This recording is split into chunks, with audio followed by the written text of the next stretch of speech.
कभी ना कभी हमारे दिमाग में यह सवाल तो जरूर आया है कि आखिर इस पृथ्वी का निर्माण किस तरह हुआ और ये पृथ्वी किस तरह से बनी। आज की इस वीडियो में हम आपको इसी बारे में पूरी जानकारी देंगे कि हमारी पृथ्वी किस तरह से बनी, साथ ही इस पृथ्वी पर हमारा जन्म किस तरह से हुआ। जानने के लिए वीडियो को आखिर तक जरूर देखिएगा। वैज्ञानिकों का मानना है कि पृथ्वी का जन्म 4.54 अरब वर्ष पहले हुआ था और उस समय में हमारे अंतरिक्ष में एक विशाल बादल मौजूद था जिसमें धूल, गैस और बर्फ मौजूद थी और इन बादलों से थोड़ी दूरी पर एक तारा मौजूद था। जैसे जैसे समय बढ़ता चला गया उस तारे की ऊर्जा कम होती चली गई और फिर थोड़े ही समय के बाद ये ऊर्जा कम होने की वजह से इसके अंदर एक बहुत ही भयानक ब्लास्ट हुआ। इस विस्फोट के बाद जो धूल के कण बादलों में मौजूद थे वह अत्यधिक गर्मी की वजह से उल्का पिंड और बड़े बड़े पत्थरों में परिवर्तित होने लगे और फिर इस गर्मी की वजह से अंतरिक्ष में प्रेशर बनने लगा और इसी प्रेशर से अंतरिक्ष के अंदर रेडियो एक्टिव पदार्थ के जरिए ग्रेविटी का निर्माण हुआ। यह सारी प्रक्रिया फिलहाल अंतरिक्ष में ही हो रही थी। जब इस ग्रेविटी का निर्माण अंतरिक्ष में हुआ तब ग्रेविटी की वजह से हीलियम और हाइड्रोजन गैसें बनने लगी। फिर ये सभी गैसें एक जगह पर इकट्ठी हो गईं। इसके बाद दोबारा से एक बहुत बड़ा विस्फोट हुआ और इसी विस्फोट की वजह से हमारे सूरज का निर्माण हुआ। सूरज जो कि एक बहुत विशाल तारा है।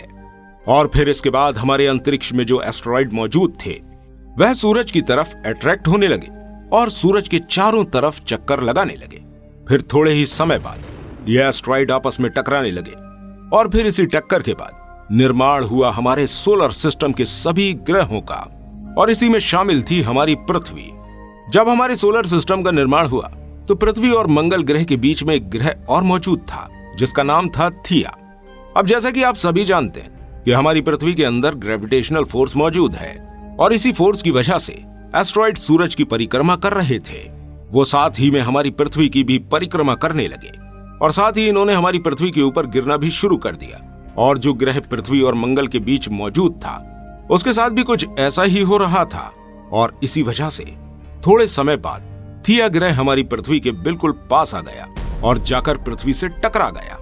यह टक्कर इतनी भयानक थी कि इसकी वजह से हमारी पृथ्वी के कुछ टुकड़े हो गए और कणों की तरह पूरे अंतरिक्ष में फैल गए। फिर ये टुकड़े भी हमारी पृथ्वी के चारों तरफ घूमने लगे पृथ्वी की परिक्रमा करते हुए। जब ये टुकड़े आपस में टकराए तो इन टुकड़ों के जरिए चांद का निर्माण हुआ। इस समय में हमारी पृथ्वी का तापमान बहुत ही ज्यादा गर्म था और हमारी पृथ्वी पर सिर्फ एक ही समुद्र मौजूद था। यह समुद्र पानी का नहीं बल्कि आग का था और इस समुद्र का तापमान 1900 डिग्री सेल्सियस था। हमारी पृथ्वी के ऊपर जो कुछ भी मौजूद था सब कुछ भट्टी की तरह तप रहा था। फिर समय गुजरता गया और कई सालों के बाद हमारी पृथ्वी का तापमान कम होता चला गया और हमारी पृथ्वी ठंडी पड़ने लगी और हमारी पृथ्वी में जितने भी हैवी एलिमेंट्स मौजूद थे वो सभी पृथ्वी के अंदर जाकर इकट्ठे होने लगे। इन पदार्थों में रेडियो एक्टिव पदार्थ और अन्य कई तरह की धातुएं मौजूद थीं। जो हल्के पदार्थ थे वो सभी पृथ्वी की सतह के ऊपर आ गए। इसके बाद लाखों वर्षों तक पृथ्वी के ऊपर उल्का पिंड बरसते रहे। जो उल्का पिंड हमारी पृथ्वी पर बरस रहे थे उन सभी में पानी, नमक और मिनरल्स मौजूद थे। ये उल्का पिंड हमारी पृथ्वी पर आते रहे। काफी समय के बाद इन उल्का पिंडों में से पानी निकलने लगा और धीरे धीरे हमारी पृथ्वी पानी से भरने लगी और फिर इसी के बाद जन्म होने वाला था पृथ्वी के ऊपर जीवों का। यही वो शुरुआत थी जहां से जीव पृथ्वी पर जन्म लेने वाले थे। इस पानी के अंदर छोटे छोटे जीव पैदा होने लगे और जो हमारे रेडियो एक्टिव एलिमेंट पृथ्वी के अंदर थे उनकी गर्मी पृथ्वी के ऊपर की सतह ठंडी होने की वजह से बाहर नहीं निकल पा रही थी। इस गर्मी ने बाहर निकलने के लिए ज्वालामुखियों का निर्माण किया। ये ज्वालामुखी अपनी संख्या में एक न दो बल्कि हजारों में थी। इस गर्मी को बाहर निकालने के लिए इन ज्वालामुखियों ने फटना शुरू कर दिया। कई सालों तक ये सिलसिला जारी रहा। ज्वालामुखियां फटती रहीं, लेकिन इस समय तक भी हमारी पृथ्वी के ऊपर उल्का पिंड बराबर बरस रहे थे। फिर धीरे धीरे काफी समय के बाद पृथ्वी का एनवायरनमेंट कुछ नॉर्मल हो रहा था। अब धीरे धीरे करके ज्वालामुखियों ने भी फटना बंद कर दिया। काफी समय बीत गया और वो सूक्ष्म जीव जो पानी के अंदर पैदा हुए थे वो अपनी संख्या में बढ़ने लगे और फिर ये जीव अपने भोजन के लिए पानी के अंदर से ही मिनरल्स लेने लगे और अपने अंदर से ऑक्सीजन निकालने लगे। ये ऑक्सीजन पानी से निकलकर पृथ्वी के एनवायरनमेंट में मिलने लगा। धीरे धीरे करके हमारे एनवायरनमेंट में ऑक्सीजन की क्वांटिटी बढ़ने लगी। इस ऑक्सीजन की मदद से हमारी पृथ्वी पर वायुमंडल का निर्माण हुआ और धीरे धीरे करके पृथ्वी पर इन सूक्ष्म जीवों की संख्या बढ़ती चली गई। हमारी पृथ्वी के एनवायरनमेंट में मौजूद आयरन इस ऑक्सीजन से रिएक्ट करने लगा और आयरन ऑक्साइड का निर्माण हुआ। समय बीतता चला गया और आयरन ऑक्साइड की मात्रा बढ़ने की वजह से ही हमारी पृथ्वी की टेक्टोनिक प्लेट्स में दरारें आने लगी और इस दरार की वजह से हमारी पृथ्वी के अंदर जो लावा मौजूद था तब वो बाहर निकलकर उबलने लगा। इस लावे में से कार्बन डाइऑक्साइड रिलीज हो रही थी और इस कार्बन डाइऑक्साइड की मात्रा धीरे धीरे करके बढ़ती चली गई और उसी वजह से पृथ्वी के ऊपर एसिड की बारिश होने लगी। इस एसिड की बारिश की वजह से पृथ्वी का टेम्परेचर धीरे धीरे कम होता चला गया और यहाँ जो पानी मौजूद था वो बर्फ में तब्दील होने लगा और एक समय ऐसा आया कि हमारी पृथ्वी पूरी तरह बर्फ से बिल्कुल ढक गई थी। इस स्थिति को हम आइस एज के नाम से जानते हैं। इसके बाद काफी सालों तक हमारी पृथ्वी के ऊपर यह आइस एज रहा और फिर बहुत समय के बाद वापस से हमारी पृथ्वी के अंदर की गर्मी ज्वालामुखी के रूप में बाहर निकलने लगी। इन ज्वालामुखियों के फटने से पृथ्वी के ऊपर जो बर्फ जमी हुई थी वो भी धीरे धीरे पिघलने लगी। कुछ सूक्ष्म जीव ऐसे थे जो अभी भी पानी के अंदर मौजूद थे। यह सूक्ष्म जीव ऑक्सीजन को ऑब्जर्व करके अपने साइज में बड़े होने लगे। साथ ही अब पानी के अंदर कई सारे पौधों का निर्माण होने लगा और जो ज्वालामुखी फट रहे थे उनकी वजह से भी पृथ्वी का तापमान गर्म हो रहा था।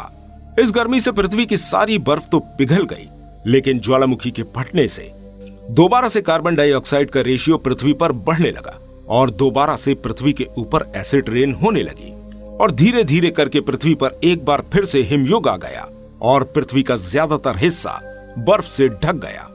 यह प्रक्रिया कई सालों तक होती रही, लेकिन इसी दौरान वो सूक्ष्म जीव जो पानी के अंदर बढ़ते चले जा रहे थे, धीरे धीरे करके वो अपने आकार में वृद्धि करके सूक्ष्म जीव से समुद्री जीव में तब्दील हो गए।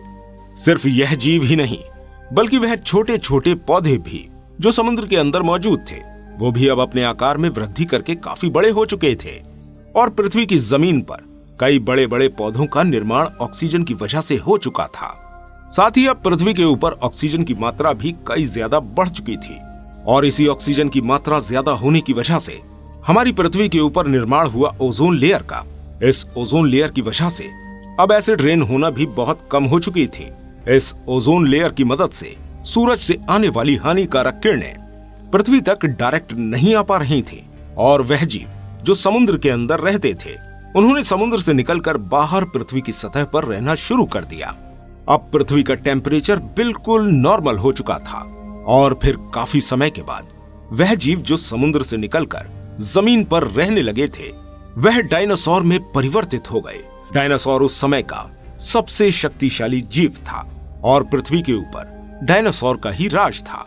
डायनासोर के अलावा और भी कई छोटे जीव पृथ्वी पर मौजूद थे और इसके बाद कुछ ऐसा हुआ जिसने इन डायनासोर का पूरी तरह सफाया कर दिया। ये बात है आज से लगभग 650-100 करोड़ साल पहले की। तब एक बहुत बड़े आकार का उल्कापिंड हमारी पृथ्वी पर आ गिरा। इस उल्कापिंड की रफ्तार 8000 किलोमीटर प्रति घंटा थी और ये आकार में हमारे हिमालय से भी काफी ज्यादा बड़ा था। जैसे ही ये उल्कापिंड हमारी पृथ्वी के एनवायरनमेंट में मौजूद हुआ वैसे ही उस उल्कापिंड में से बहुत भयानक आग निकलने लगी और ये हमारी पृथ्वी से आकर टकरा गया। इस टक्कर की वजह से जो ऊर्जा निकली वो बहुत भयानक थी। ये 10 करोड़ परमाणु बमों के बराबर थी। इस तबाही की वजह से पेड़ पौधे और जानवर नष्ट हो गए। साथ ही में समुद्र में भूकंप आने लगे और इसकी वजह से जो धूल और धुआं निकला था वो जाकर आसमान के ऊपर छा गया, जिससे पृथ्वी के ऊपर कई सालों तक सूरज की किरणें नहीं पहुंची। अब ये पृथ्वी जहन्नम में बदल चुकी थी, लेकिन इन्हीं में से कुछ जीव ऐसे भी थे जो जमीन के अंदर रहा करते थे और इसी वजह से वो इस प्रलय से बच भी गए।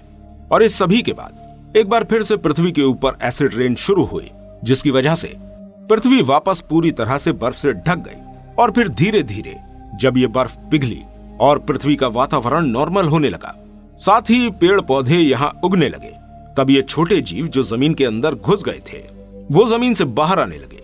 असल में ये जीव हमारे पूर्वज थे। फिर धीरे धीरे करके ये जीव बंदरों में बदले, बंदरों से फिर ये एप्स में बदले, और फिर समय के साथ साथ एप्स का मस्तिष्क विकसित होता चला गया और धीरे धीरे इन एप्स से ही हम मनुष्य यानी होमो सेपियंस बने। तो दोस्तों, ये था पृथ्वी के जन्म का पूरा सफर। उम्मीद है आपको ये वीडियो पसंद आई होगी।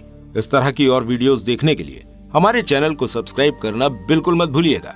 मिलते हैं आपसे अगली वीडियो में। धन्यवाद।